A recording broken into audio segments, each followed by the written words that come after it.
Jack wanted to overtake the car ahead, but the driver deliberately blocked him.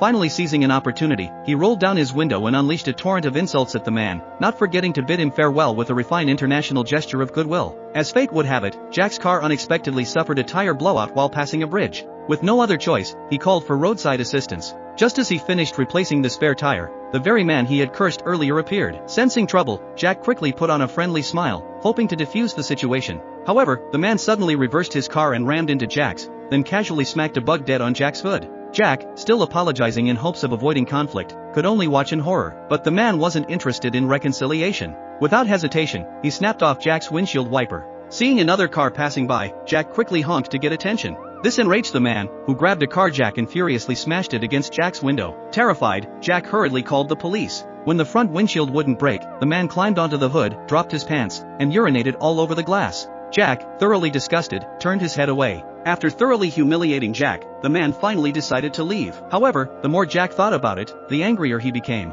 Without hesitation, he started the engine and slammed the gas pedal, ramming straight into the man. This time, the man was truly scared. Jack, now blinded by rage, ignored his pleas for mercy and bulldozed him off the bridge into the river below. Watching the car flip over and sink without a trace, Jack was overjoyed and went back to fixing his car. But to his shock, the man suddenly smashed through the window and crawled out, sprinting toward him. Jack barely managed to escape a beating by running away in time. Still furious, Jack glanced at his rearview mirror, turned around, and floored the gas pedal, charging at the man once again. Seeing this, the man quickly leaped off the bridge. Jack turned around yet again, preparing for another strike, but just then, his spare tire came loose. Losing control, his car swerved and plunged into the river. The airbags deployed, knocking Jack unconscious. The man, seizing his chance, hurriedly climbed onto Jack's car, emptied the trunk, and squeezed his way inside. Now trapped with the door jammed shut, Jack had nowhere to run. He grabbed a fire extinguisher and smashed it against the man's head. In the cramped space, they fought with all their strength, neither willing to back down. Jack sprayed the extinguisher at the man, filling the car with thick smoke.